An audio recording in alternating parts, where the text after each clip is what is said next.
Les jeudis de l'économie avec la BCI. BCI, la banque partenaire de tous les entrepreneurs calédoniens. Bonjour à tous et bienvenue dans ce rendez-vous des jeudis de l'économie, émission aujourd'hui un peu particulière. Elle va se faire en deux parties distinctes. Nous allons dans un premier temps faire le point sur la situation d'Enercal qui réunissait hier soir son conseil d'administration. On fera le point avec Jean-Gabriel Faget, le directeur général d'Enercal. Et puis dans la deuxième partie de cette émission, nous parlerons du pacte nickel et de la situation des usines, quels regardent les syndicats et quelles sont leurs attentes. Ce sera avec Christophe Coulson, le président de l'UTCFE-CGC. Mais nous sommes aussi avec Philippe Martin, le directeur de la DTE, pour expliquer ce qui concerne la mise en place du chômage partiel spécifique. Voilà, bonjour à tous les trois et merci d'avoir accepté cette invitation. On va donc commencer avec vous, Jean-Gabriel Faget. Je le disais, Enercal réunissait hier soir son conseil d'administration pour évoquer la situation actuelle de l'entreprise, notamment sa situation financière et sa situation de trésorerie. Alors, avant de voir peut-être les décisions qui vont être engagées dans les jours ou les semaines qui viennent, un point sur la situation financière d'Enercal. Vous dites que dans quelques semaines maintenant, il va manquer 18 milliards à la société ? Alors, le paradoxe de la situation, c'est que l'entreprise va bien d'un point de vue opérationnel. Les centrales fonctionnent, les réseaux fonctionnent, les salariés sont engagés, ils délivrent de la performance, que ce soit individuellement ou collectivement. Je les en remercie parce que ils n'ont pas forcément très bien vécu qu'on puisse imaginer qu'ils avaient une part de responsabilité dans les problèmes, qui sont des problèmes structurels et effectivement financiers. Alors, la situation, elle remonte à quelques années. Ça fait quelques années qu'en réalité, l'électricité qui est vendue aux Calédoniens l'est à un prix inférieur à ce qu'elle coûte. L'année dernière, produire et acheminer l'électricité jusqu'aux 110 000 clients de la distribution publique, c'était 42 francs CFP, alors que le prix de vente en moyenne a été de 35 francs.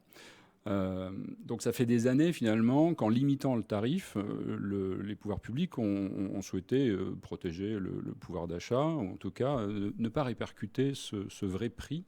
Et en fait, le système tel qu'il est prévu aurait dû verser à Enercal ce manque à gagner. Parce qu'aujourd'hui, en fait, Enercal... Oui, le système, c'est le gouvernement. Voilà, c'est l'organisation qui a été prévue depuis 2012, qui est très bien faite. Il n'y a pas de dysfonctionnement particulier.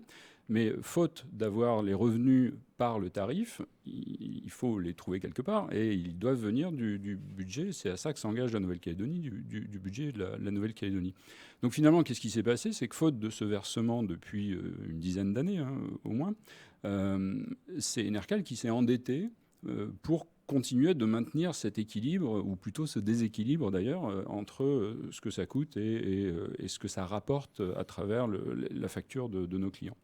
Donc c'est par exemple l'année dernière 5 milliards de déficit supplémentaire et ça a conduit Enercal à assez lourdement s'endetter pour faire face à cette situation de déséquilibre. Donc voilà, ça fait 10 ans qu'on vit cette situation. Au moins, on s'est très lourdement endetté, comme je le disais. On a aussi fait des économies. Ça a tenu parce que les banques nous ont fait confiance, parce on peut attester à travers nos commissaires aux comptes et tous les audits qu'on a vécus que l'entreprise est correctement gérée. La confiance des banques a été au rendez-vous.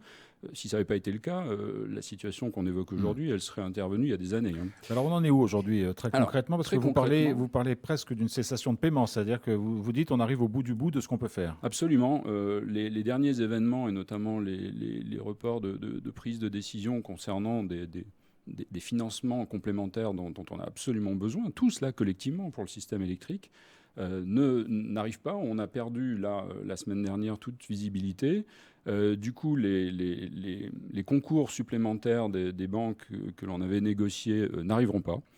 Donc on n'est plus en capacité de s'endetter davantage, j'allais dire, à la place de la Nouvelle-Calédonie. Donc on n'est plus en capacité de tenir un rythme d'investissement normal. Et là, on procède depuis quelques jours à des décisions de report de dépenses qui sont de nature à avoir des impacts. Alors, on a une ligne rouge, c'est la sécurité des personnes et la sécurité des outils, notamment pour préserver l'avenir.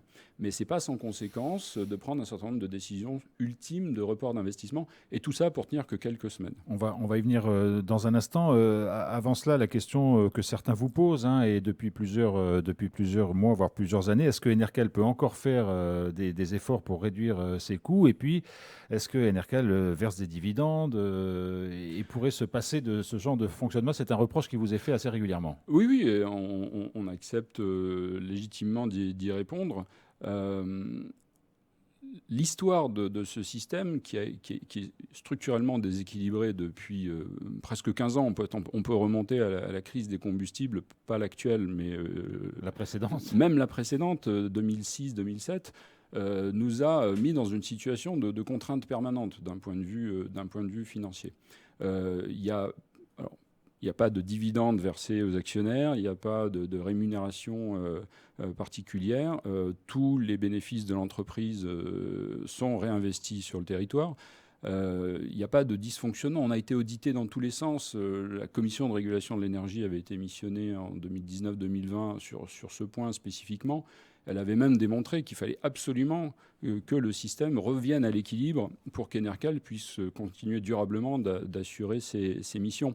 On est plus efficient sur certains secteurs là où on peut se comparer, parce qu'on a été sous une contrainte permanente de plans successifs d'économie, qui sont vertueux d'ailleurs, il n'y a pas de problème avec ça. Mais donc malheureusement, l'enjeu n'est plus là. L'enjeu, il est de trouver à court terme des sommes qui ne peuvent pas être économisées plus aujourd'hui, parce qu'on est à la corde, on est à l'os. Il peut y avoir plusieurs expressions pour l'imager. Alors, vous l'avez dit, le CA hier a évoqué plusieurs pistes pour faire face à cette difficulté de trésorerie. La première, vous l'avez évoqué, c'est des reports d'investissement et de certaines dépenses. Concernant les investissements, est-ce que ça pénalise le développement de l'entreprise de se dire aujourd'hui, il y a des choses qu'on ne va pas pouvoir faire, et est-ce que ça va lui permettre de tenir suffisamment longtemps? Absolument. On avait déjà un budget très contraint en début d'exercice. Là, on met un tour de vis supplémentaire, mais c'est absolument le dernier, et c'est celui qui peut avoir des conséquences. D'abord, on n'a plus aucune marge en cas d'avarie. On n'est pas tout à fait sorti de la saison cyclonique. On n'a pas non plus de possibilité de financer ce type d'aléas. Les économies ne sont plus à l'ordre du jour. On parle en ce moment de report. Et ça explique bien l'étendue du problème. C'est qu'on pousse le tas de sable. De quelques semaines, on reporte là des dépenses. Alors, report de dépenses d'investissement déjà. D'investissement et de fonctionnement, fonctionnement. quand c'est encore possible, mais en n'étant pas à l'abri d'avoir des conséquences sur la qualité de service, sur la qualité de fourniture. On n'est pas à l'abri de dégradation maintenant de ce service que l'on rend à la Nouvelle-Calédonie. Alors, des reports de règlement sur les investissements, mais aussi sur certaines dépenses, notamment des factures à certains fournisseurs que vous ne pourriez plus honorer, ou en tout cas différer encore? On y arrive. On rentre dans cette zone grise, désagréable, où effectivement notre situation de trésorerie ne permet plus de satisfaire à toutes ces exigences. Bon, pour faire simple, et c'était l'enjeu du conseil d'administration exceptionnel d'hier, c'était d'acter collectivement, de lancer une procédure amiable et d'avoir le soutien d'un mandataire qui puisse arriver avec les techniques appropriées. Malheureusement, d'autres entreprises locales ont eu recours à ce genre de services, pour gagner un peu de temps et surtout pour dire autrement, peut-être avec plus de portée, à quel point la situation est critique. Mais vous allez faire comment pour mettre en place cette procédure amiable? Vous allez solliciter quelqu'un de spécialisé? Vous allez vous réunir avec le gouvernement pour dire comment on fait maintenant? Non, c'est très simple. C'est une requête auprès du tribunal de commerce pour la désignation d'un mandataire qui est spécialisé là-dedans, qui attestera qu'on est rentré ou pas en cessation de paiement. C'est un peu technique et ça doit être apprécié presque au jour le jour, donc on va rentrer là-dedans. Et puis, en toute urgence, négocier des reports de certaines factures que l'on ne serait pas en mesure de payer, avec évidemment intelligence et hiérarchie et proportionnalité. Mais le fond de l'affaire, puisqu'on n'a pas un problème structurel de fonctionnement, on n'a pas des clients en moins, on n'a pas des soucis structurels, on a une dette non versée par la Nouvelle-Calédonie, et c'est à ça qu'il faut s'atteler désormais en urgence. Alors, vous l'avez dit, malgré ces mesures que vous envisagez, la situation actuelle ne vous permet pas de tenir plus de quelques semaines. C'est une échéance qui est calculée comment et concrètement, quand vous dites quelques semaines, c'est combien? C'est 1 mois, 2 mois, 3 mois? Alors très concrètement, la moitié de l'électricité des Calédoniens en moyenne provient des moyens de production thermique qui sont opérés directement par Enercal, centrale de Népouy et surtout centrale de Prony. Il faut bien imaginer que c'est plutôt faux en journée quand il y a du soleil et que la part du photovoltaïque est importante, mais c'est totalement vrai le soir et la nuit. Donc le soir et la nuit, on a impérativement besoin de ces moyens de production. Là, on a les stocks qui sont réapprovisionnés et payés depuis quelques jours sur les 2 centrales. On tient 2 mois. Donc la question aujourd'hui est totale concernant le paiement des réapprovisionnements dans 2 mois, puisque c'est à peu près le rythme de renouvellement de ces comptes. Qu'aujourd'hui, vous ne pouvez pas financer. Qu'aujourd'hui, on ne peut pas financer. Alors j'imagine que vous regardez la suite en espérant évidemment que les choses se passent bien, mais il y a une anticipation forcément qui vient à l'esprit de tout le monde. Est-ce que l'étape suivante, si jamais les choses ne s'améliorent pas, ce que personne ne souhaite, c'est quoi? C'est un plan social? Ce sont des procédures collectives, c'est-à-dire placer une entreprise en redressement. Enfin voilà, quelles sont les choses que vous envisagez derrière en espérant évidemment qu'elles n'arrivent pas? La première conséquence sera de ralentir la consommation de combustible pour conserver l'alimentation aux périodes les plus cruciales. Mais ça veut dire de façon très concrète quelque chose qu'on n'ose pas imaginer, que d'ailleurs on ne se représente pas dans sa totalité, c'est le rationnement, c'est les coupures d'électricité, mais de façon massive. Et ça, c'est ce qui nous pend au nez si on ne trouve pas de solution dans les 2 mois. Pour l'instant, pas de plan social envisagé ou... Non, on n'est pas dans une situation où on manque de clients, donc on n'a pas à produire. J'allais dire qu'on a un carnet de commandes plein, puisqu'on a des consommateurs qui sont présents, qui payent leurs factures, et on doit les livrer. Et on n'a pas un effectif qui permet de se passer de 10% de nos salariés. Ça n'existe pas. Si le gouvernement honore sa dette, au moins en partie, est-ce que les choses peuvent redémarrer et se maintenir assez rapidement? Absolument. C'est vraiment une crise de trésorerie. Donc ça arrive lentement, mais sûrement, malheureusement, et on avait alerté sur ce point. Là, on est vraiment au bord du précipice, mais ça peut être réglé assez facilement. Et il ne faut pas perdre de vue qu'on opère dans une industrie de temps long. On a des actifs industriels, que ce soit des centrales de production, des réseaux de transport, des réseaux de distribution, des outils, des systèmes d'information, des compétences. Tout ça se gère dans la durée. Et une situation telle que celle qu'on est en train de vivre de façon très critique, qui durerait quelques semaines, évidemment, aurait des répercussions phénoménales. Donc on a cette obligation de prévenir et de rapidement retrouver un rythme normal d'investissement, parce que les investissements qui ne sont pas faits aujourd'hui, c'est les problèmes de demain. La prochaine échéance, c'est donc la mise en place de cette procédure amiable que vous avez sollicitée auprès du tribunal de commerce. Elle va se mettre du tribunal de commerce. Elle va se mettre en place rapidement. C'est l'affaire de quelques jours. On l'avait forcément anticipé depuis une semaine, depuis qu'on a perdu toute visibilité sur des solutions telles qu'elles étaient envisagées jusque-là. Donc oui, c'est l'affaire de quelques jours et pour se mettre au travail spécifiquement sur ces dossiers. Jean-Gabriel Faget, directeur général d'Enercal, merci beaucoup d'avoir été avec nous dans cette émission pour nous expliquer la situation actuelle et les perspectives pour Enercal. Merci beaucoup. Merci. On va passer à la deuxième partie maintenant de ces jeudis de l'économie où on va aborder le dossier nickel avec à la fois la signature attendue ou non du pacte nickel et puis la mise en place des mesures spécifiques aussi pour aider le secteur parce que là aussi il y a des difficultés notamment au niveau d'un certain nombre de salariés. On va en parler d'abord avec Christophe Coulson qui est le président de l'UTCFE-CGC mais aussi avec Philippe Martin qui est le directeur de la DTE pour la partie mise en place du chômage partiel. Christophe Coulson, d'abord, on a assisté ces dernières semaines à beaucoup de discussions politiques autour de la signature du pacte nickel avec ce dernier événement hier au Congrès. Il faut le signer ou pas ce pacte nickel selon vous? Bonjour à tous les auditeurs déjà. La réponse, elle est oui. Elle est claire, elle est très claire, elle est oui qu'il faut le signer. Je me passerai d'intervenir sur les débats politiques puisque ce n'est pas tout à fait mon rôle, mais en tout cas, en ce qui nous concerne, nous, à la CFE-CGC, avec le regard, il se porte bien évidemment sur l'après. Parce qu'aujourd'hui, je crois que nos élus, de quelque bord qu'ils soient, il faut qu'ils se rendent bien compte de la situation dans laquelle, déjà sur KNS, la situation dans laquelle se trouvent les salariés, mais pas que KNS, hein, puisqu'il y a déjà eu beaucoup de choses qui se sont passées sur PRNC et sur la SLN. Aujourd'hui, le temps, je pense qu'il n'est pas au débat politique. Je pense que le temps, il est au sauvetage de la Nouvelle-Calédonie, au sauvetage de l'emploi en Nouvelle-Calédonie, indirectement au sauvetage du RUAM. On en revient toujours aux mêmes conclusions.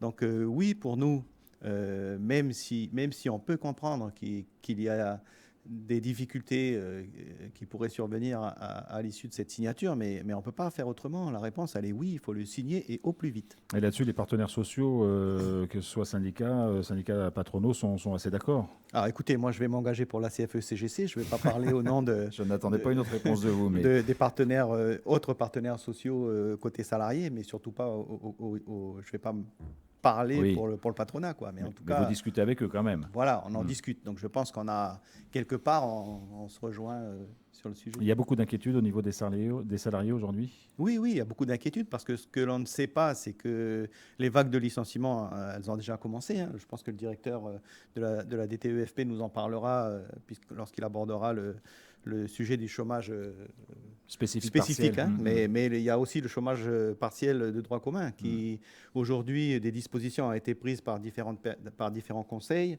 pour apporter une enveloppe supplémentaire à celle qui existait, mais d'après les informations récentes données par le directeur, l'enveloppe, elle commence à être pas mal entamée, consommée. Donc, et là, en plus, il ne faut pas oublier que si l'usine du Nord ne redémarre pas, il y a le chômage total qui va arriver en masse pour plus de 1000 salariés. Donc, la situation, elle est relativement inquiétante. Et hormis ça, c'est la qualité de vie des gens qui va être touchée. C'est comment vont-ils faire pour retrouver du travail, comment vont-ils faire pour se nourrir, comment vont-ils faire pour se soigner. C'est tout le système qui aujourd'hui, il faut s'en inquiéter. Et forcément, quand on voit les débats politiques qui se font, on ne peut pas être trop d'accord avec ce qui se dit et on se trouve un peu largué. Je pense que nos politiques devraient prendre un peu plus en considération la vraie vie, la réalité sur le terrain. Alors Philippe Martin, on va quand même prendre un petit moment pour expliquer les mesures d'accompagnement qui sont mises en œuvre. On sait qu'il y a une cellule d'accompagnement qui s'est mise en place au gouvernement, qui a décidé un certain nombre de choses, notamment, on l'a évoqué, la mise en œuvre d'un chômage partiel spécifique pour les salariés de KNS, mais il y a aussi le chômage de droit commun. Concrètement, aujourd'hui, où est-ce qu'on en est sur ces dispositifs? Qu'est-ce qui a été mis en place et qu'est-ce qui fonctionne? Alors, juste une première chose, le chômage partiel qui soit spécifique au droit commun concerne toutes les entreprises qui sont éligibles et pas uniquement KNS, hein, bien évidemment. Donc le dispositif qui fonctionne actuellement, c'est le dispositif de chômage partiel dit de droit commun qui vise à maintenir l'emploi en remboursant l'employeur de salaire, d'une partie du salaire des salariés, y compris les charges patronales. Donc 66% du SMG pendant les 4 premières semaines et puis 75% pendant 2 mois. Ça, c'est pour les salariés qui rentrent dans... Alors, c'est pour les entreprises, qui rentrent dans un certain nombre de critères, en fait, qui éprouvent des difficultés ponctuelles et qui ont donc difficultés économiques et qui ont donc, sont en difficulté pour payer les salaires et donc demandent à ce que la collectivité prenne en charge une partie de ces salaires. Aujourd'hui, ce dispositif fonctionne. Il est utilisé par toutes les entreprises, y compris les entreprises qui relèvent du secteur nickel, pour faire court. Nous avions une enveloppe initialement de 100 millions de francs CFP qui s'est avérée assez rapidement insuffisante. Et aujourd'hui, grâce à des décisions qui ont été prises par la CAFAT et par la SS, l'enveloppe est de 440 millions. À peu près 1000 personnes aujourd'hui sont concernées par le chômage partiel de droit commun, avec une masse financière qui représente à peu près 280 millions. Et qui permet de tenir combien de temps à ce régime-là? Alors, à ce régime-là, qui permet de tenir encore...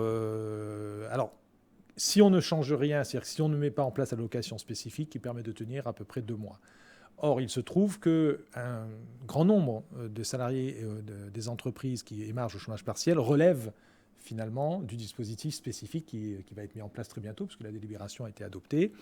Et donc, on s'attend à un transfert de charge du chômage partiel de droit commun vers l'allocation spécifique. Ce qui soulagera d'autant, évidemment, le régime de droit commun. Mais vous voyez que ça reste quand même tendu. Alors, si on en vient à l'allocation spécifique, un peu à l'instar de ce qui avait été fait pour le Covid, on vise à corriger, donc à maintenir l'emploi dans une situation critique d'un secteur d'activité et à permettre le maintien des compétences, y compris les compétences les plus élevées. Autrement dit, le calcul de l'allocation est plus favorable que le chômage partiel de droit commun.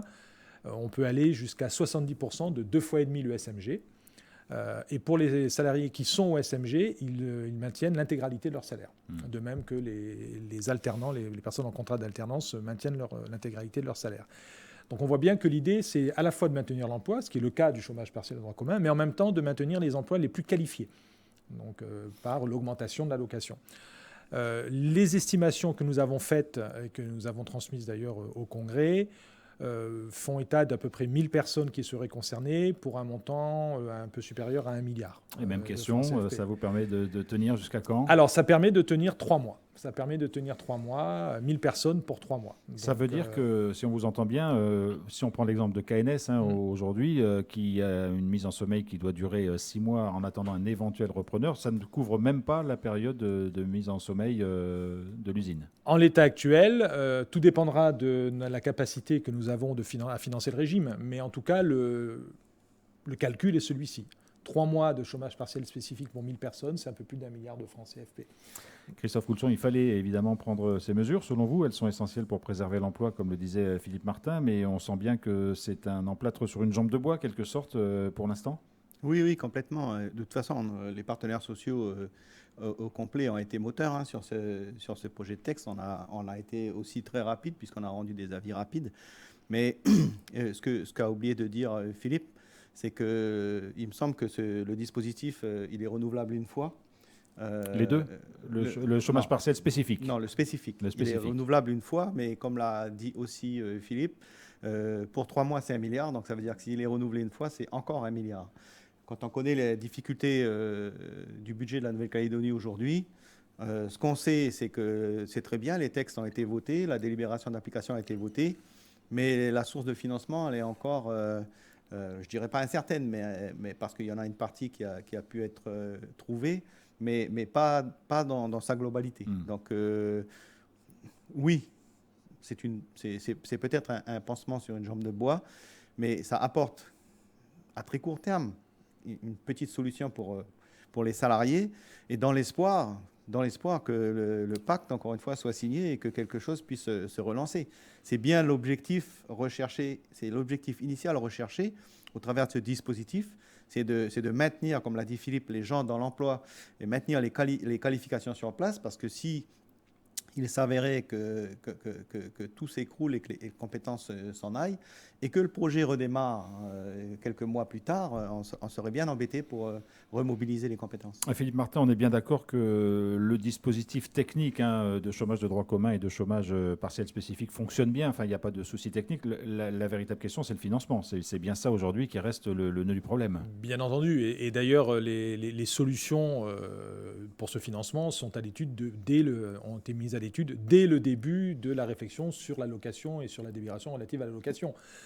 Donc évidemment, après, il y a des contraintes temporelles, mais en tout cas, ce qui est certain, c'est que dès lors que le dispositif sera opérationnel, le financement aura été trouvé, au moins une partie du financement pour permettre d'ores et déjà aux entreprises et à leurs salariés de pouvoir bénéficier de cette mesure. Alors il y a le secteur nickel qui va bénéficier de ces dispositifs, mais on sait qu'il y en a d'autres qui commencent un peu à frapper à la porte. Christophe Coulson, c'est le cas du BTP aujourd'hui qui dit mais pourquoi nous, nos entreprises, ne pourraient pas bénéficier aussi de ces mesures d'accompagnement de chômage partiel spécifique ? On ne va pas pouvoir tout satisfaire ? Écoutez, oui, c'est très compliqué et il ne faut pas oublier cette partie de l'économie. Le BTP, c'est quand même une partie importante de notre économie.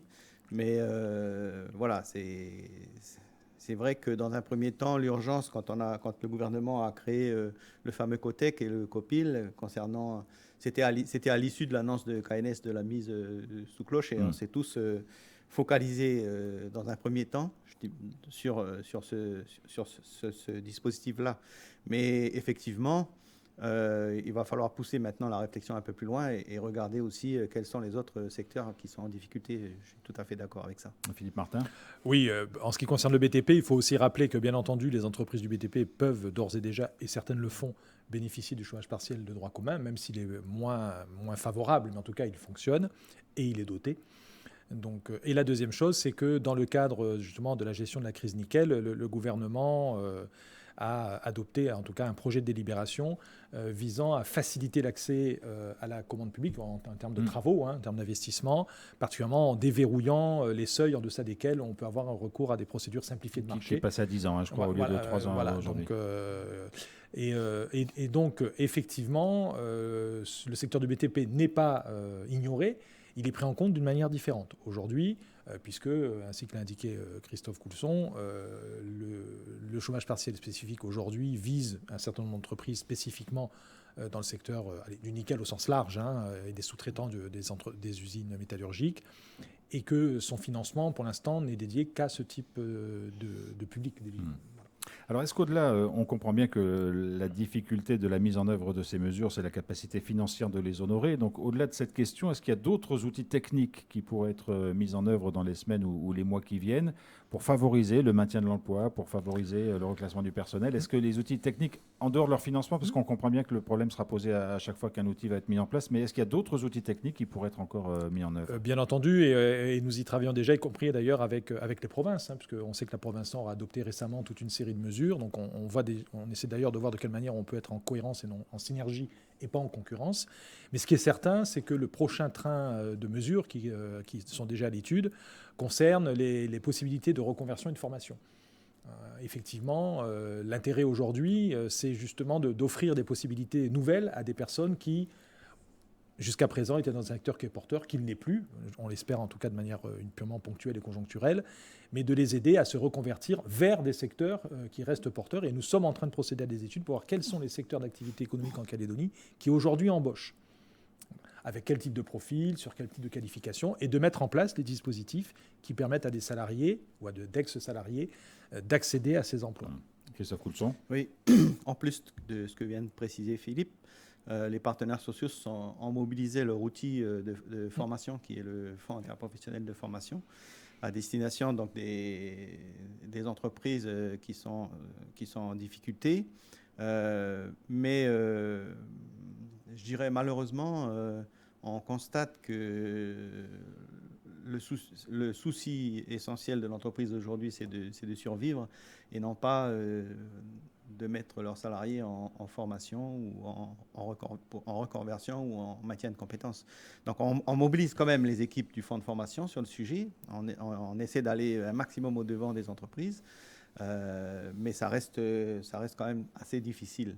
Formation et reconversion, il faut aussi trouver les secteurs qui peuvent embaucher, ça reste la difficulté. Alors, vous faites un travail d'identification, c'est ça Philippe Martin pour l'instant? Tout à fait, on a présenté déjà une première approche des secteurs qui embauchent, embauche nette, c'est-à-dire embauche moins d'ébauche, embauche donc positive, et on a présenté ça au COPIL et au COTEC de la cellule nickel. Il faut aussi savoir que ces mesures de reconversion, elles ne concernent pas que les salariés, elles peuvent aussi concerner les personnes qui sont licenciées, donc qui deviennent demandeurs d'emploi ou qui sont au chômage.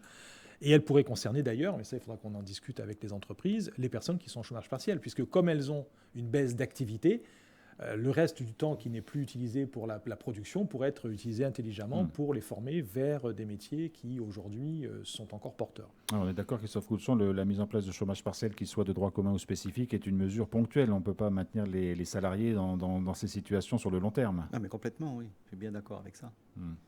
Merci beaucoup à tous les deux d'être venus sur les plateaux de Jeudi de l'économie pour faire un point sur cette situation de l'industrie nickel et des entreprises qui rencontrent des difficultés avec la crise que l'on connaît aujourd'hui. Merci à tous les deux. Merci. Cette émission sera évidemment disponible en réécoute dans quelques instants sur notre site internet rrb.nc.